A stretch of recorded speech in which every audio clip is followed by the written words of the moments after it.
very good morning to you. Greetings from Simonstown in False Bay at the tip of Africa. We're having a pretty full-on winter morning here, and I just need to tell you that we've just returned from a swim in 13 degrees, which we do not perhaps every day, but we try every day. So we've just got back, and this is the reason for the winter outfit. Had a cup of tea, but it's still pretty cold. And this morning I want to talk to you about my A24 Lakewood. It's a custom. The reason it's a custom is because of the particular configuration. It's an A shape, which is the smallest shape that Lakewood make. And what is special about this guitar is that it was the one that I went to Giessen some years back, stayed there for 5 weeks, and assisted the luthiers at Lakewood to actually make this. So quite a number of the things were done by me. I couldn't obviously have done it without pretty extensive input from the guys there. But yes, I did participate. It was the most wonderful experience. I enjoyed it very much. Giessen is a lovely little village. The lutherie there was located in the old cigar factory. They've moved since. I haven't seen the new premises, and out there you can hear the rain on the tin roof here. So just put up with that. It adds to the atmosphere. So yes, I went to Giessen to make this particular A24 guitar, and the process started by selecting the woods. Now that's not an easy thing to do, actually. I chose spruce top. The other option would have been cedar. I had a cedar top guitar, and I thought, well, spruce is going to just serve this particular guitar better because of its characteristics, being really responsive to the high end, to the treble end. But the choice of the back and sides was just a great experience. I chose walnut, and this guitar is by far my most favorite back and sides configuration. This walnut is absolutely gorgeous. As a tone wood, man, I'm just going to be blunt and say I prefer it to rosewood. Why do I say that? I think it's crisper in tone than a rosewood, which obviously has got some, like perhaps dark subtleties down in that end, some overtones, but the walnut is crisp. So the combination of walnut, back and sides, and spruce gives you and you have to admit that's a pretty big sound from such a small guitar. And we're going to get back to that, because small body guitars don't necessarily mean that they are diminutive in sound at all. So, okay, it's spruce with walnut.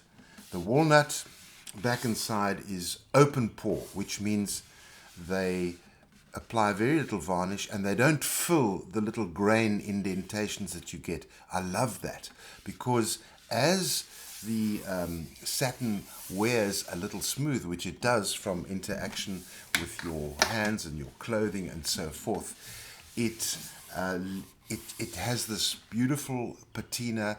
It looks aged, and as I've said on another video, I'm a fan of less varnish than more. The top is a satin finish, okay, so it's not open pore. I don't think that you can do an open pore top. Anyway, this is a satin finish. I love it. You might not be able to see. I'm going to try and get some reflections going there, but this part of the guitar has worn smooth from the action of fingers, and I wouldn't put a scratch plate there to stop that, because I rather love that. So that's really gorgeous. The choice of the top and then the preparation of the top for the building, coupled also with the back and sides, was a very special thing, because you choose, and you choose it by matching it up well and by selecting the grain pattern, and that is a gorgeous process, as is the selection of the bindings and all the other purflings and so on. I selected for the bindings, I selected rosewood, again open pore, and rosewood bindings are great because it's reasonably hard, so they can withstand the odd knock. It's a very pretty crossover from the color of the walnut to the color of the spruce. And I have to tell you that I looked at a photograph of this guitar around the time when I built it, and now, well, it's dropped a whole bunch of tones in color, from a very white to now almost an amber color. It's gorgeous, absolutely gorgeous. So the neck of the guitar, I had played 46 millimeter nut width from Lakewood for a while, and I was then under the impression that maybe I needed to go to 45 rather than 46. It's only a millimeter difference. Look, I have to just tell you that in retrospect, I'm sorry.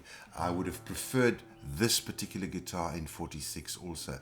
I labor this point because if you're on the custom shop website of Lakewood and you want to make that choice, this is a very important measurement, that nut width, and it needs some guidance there. If you don't know yourself what it would mean to you to have 44 or 45 or 46, you need to get guidance on that, because it would be very difficult for you to know what is ideal. And by guidance, I mean perhaps a more experienced player. And if I can be a guide for you and you want to contact me about that, please do so. I'd be delighted. I've had quite a bit of experience. A number of Lakewoods have gone through my hands.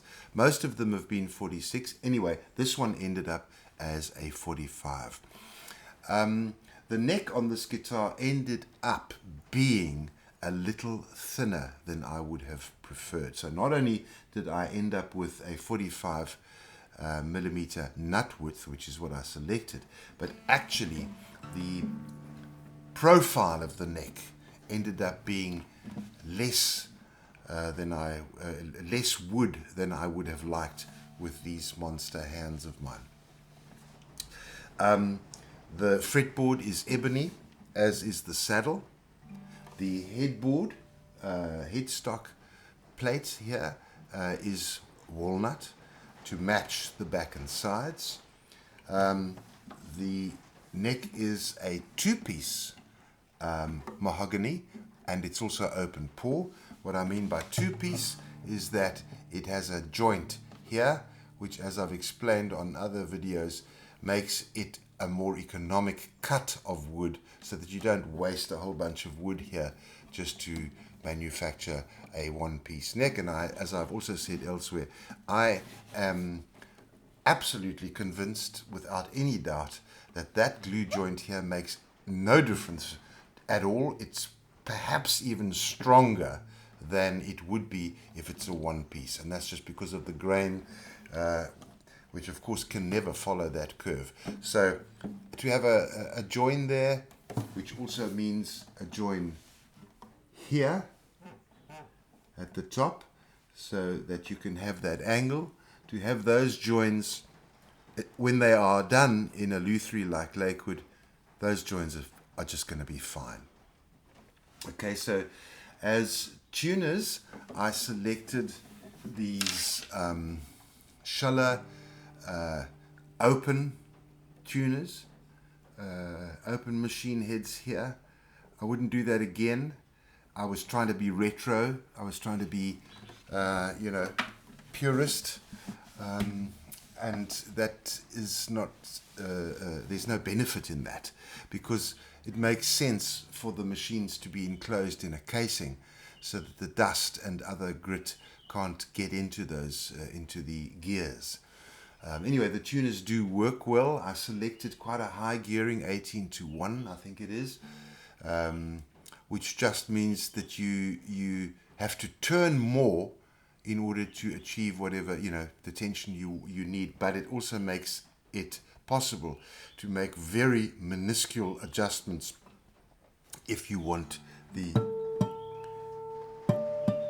intonation, the tuning to be perfect, which for me is important. So what I was playing for you there, you more experienced guys will have perhaps recognized the dadgad tuning. I don't particularly use this guitar for dadgad. Generally I use my dreadnought, but I just thought if I'm playing this guitar, let me put it into dadgad. It's a lovely tuning for a songwriter. Dadgad is a great, if you haven't gone into dadgad, do yourself a favor and get into it. There are a number of videos online tutoring about how to play within the dadgad tuning. It's gorgeous, and it leads to completely different melodies and concepts to what you would normally experience as a songwriter. Again, this has the LR Baggs Anthem pickup. As I've explained elsewhere, this the microphone I think is pretty much vital. It just adds an additional dimension to the sound of the guitar when you plug in. The guitar is small and yet big in sound. That's quite an important thing. If you're busy wondering what size of guitar to choose, and you've got from jumbo all the way down to this A shape, which one are you going to choose? And that's difficult. If you look at a guy like Dave Matthews, who has kind of ended up with a guitar not a lot bigger, maybe just a little bigger than this, so maybe the M size, coming off a dreadnought size and even jumbo. So it's easier to rest the guitar in your lap when you sit on a chair or in a couch. It uses up less space in your car. It doesn't feed back as readily as a big body would. The other thing I forgot to mention in some of my other videos that I've been wanting to talk about, I did a review on the Kaya guitar, and I mentioned the fact that that's a classical guitar, nylon string, and that has a mahogany body, back and sides. If you have a budget that you need to work within, and you don't want to spend your savings on a guitar, and you only have a certain amount that you can commit, consider mahogany, because I think it's a lot cheaper, it is lighter too, and I don't believe that it is inferior at all. So that's just a thought that I'll leave with you. Anyway, so